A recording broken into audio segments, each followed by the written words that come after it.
Balcony থেকে যাত্রা শুরু করে একটু একটু করে ছাদ বাগানে আজ অনেক গাছের সমাহার।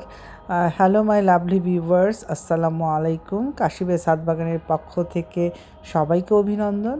আশা করি সবাই ভালো আছেন, আমারই মতো ফুল ফল এবং সবজির গাছ লাগাচ্ছেন। এক আপুকে উদ্দেশ্য করে আজকে আমার ভিডিওটা করা। আপুটা জানতে চেয়েছিলেন আমার বাগানে কি কি মরিচ গাছ আমি করেছি, কি কি মরিচ গাছ আমি লাগিয়েছি। আমি এর আগের একটা ভিডিওতে সেটা আমি শেয়ার করেছিলাম। আমার বারান্দাতেও দুটো মরিচ গাছ আছে, সেটা আপনাদের সামনেই আমি রিপোর্ট করেছিলাম নার্সারি থেকে এনে। এটা আমি বারান্দায় রেখেছি, কারণ বারান্দায় মরিচ গাছ রাখতে আমার অসম্ভব ভালো লাগে। এই মরিচ গাছের মধ্যে যেটা আছে সেটা হচ্ছে সূর্যমুখী মরিচ, আরেকটা হচ্ছে বিন্দু মরিচ। এই দুটোই সাদা ভ্যারাইটির।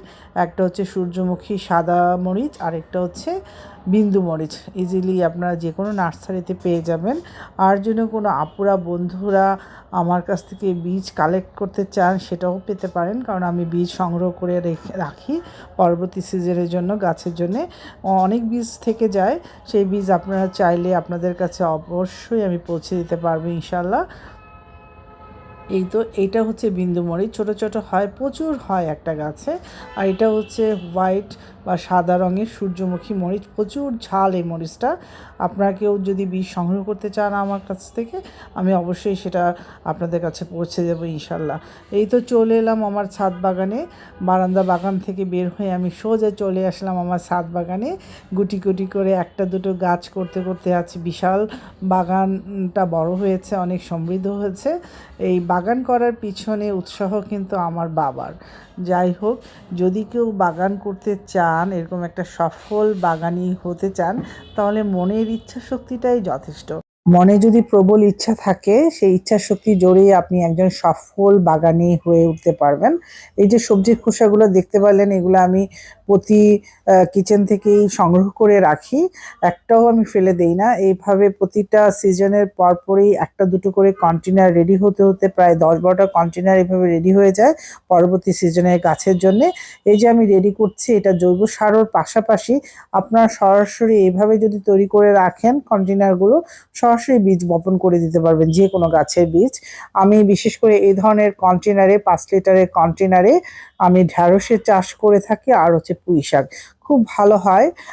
ঢ্যাঁড়স চাষ করতে অল্প জায়গার প্রয়োজন হয়, অত বেশি বা জায়গার প্রয়োজন নেই, সেই জন্য এটার মধ্যে সরাসরি আপনারা ঢ্যাঁড়সের বীজ বপন করতে পারেন বা পুঁই শাকের বীজ বপন করতে পারেন। আর না হলে এভাবে আপনারা কন্টেনার প্রিজার্ভ করে করে সবজির খোসাগুলো স্টোর করতে করতে 3 মাস 4 মাস পর এটা ভালো একটা উৎকৃষ্ট মানের জৈব সারে পরিণত হবে ইনশাআল্লাহ। আমি কিন্তু এইভাবে স্টোর করে থাকি। আজ অনেক সবজির খোসা একসাথে জমে গেছে, এগুলো প্রতিটা গাছের গোড়ায় একটু একটু করে দেব, আর কিছু কন্টেইনার এইভাবে রেডি করব। আর একটা জিনিস করব, সেটা হলো ছত্রাকনাশক একটু স্প্রে করব লেবু গাছ গুলোতে, কারণ হচ্ছে সামনেই লেবু সিজন, ফুল আসবে, এই সময় যদি একটু ছত্রাকনাশক আপনি স্প্রে করে দেন, তাহলে গাছের কোনো পোকামাকড়ের আক্রমণ হবে না ইনশাল্লাহ। আমি এই সিনজেন্টা কোম্পানির জ্যাস, এইটা আমি স্প্রে করে থাকি সব সময়। সিনজেন্টার এই জ্যাস যদি আপনি ইউজ করেন, একসাথে দুটো কাজ হবে, একটা হচ্ছে ছত্রাকনাশক আর ভিটামিনের অভাব পূরণ হবে। এবং এই সময় এটা মাস্ট, অবশ্যই এটা স্প্রে করতে হবে। যে কোনো ছত্রাকনাশক আমরা ইউজ করতে পারেন, এটাই যে ইউজ করতে হবে এমন কোনো কথা নেই, যে কোনো ছত্রাকনাশক আমরা ইউজ করতে পারেন।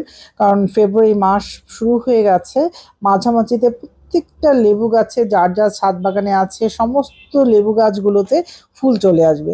আর ফুল আসার পরে যদি আপনারা ছত্রাকনাশক ইউজ করেন, তাহলে ফুল ঝরে যাওয়ার সম্ভাবনা থাকে। সেজন্য যাতে ফুলগুলো ঝরে না যায়, এই জন্য শুরুতেই আপনারা একটু ছত্রাকনাশক ইউজ করে দেন, তাহলে গাছে পোকামাকড়ের আক্রমণ থেকেও গাছগুলো বাঁচবে এবং ফুল ঝরার হাত থেকেও গাছগুলোকে বাঁচাতে পারবেন। এই তো প্রতিটা লেবু গাছেই আমি দিয়ে দিব 2 গ্রাম 2 লিটার পানিতে মিশিয়ে আপনারা ইউজ করবেন। এটা হচ্ছে অনুপাত, 2 গ্রাম 2 লিটার পানিতে, এর বেশি দেওয়া যাবে না।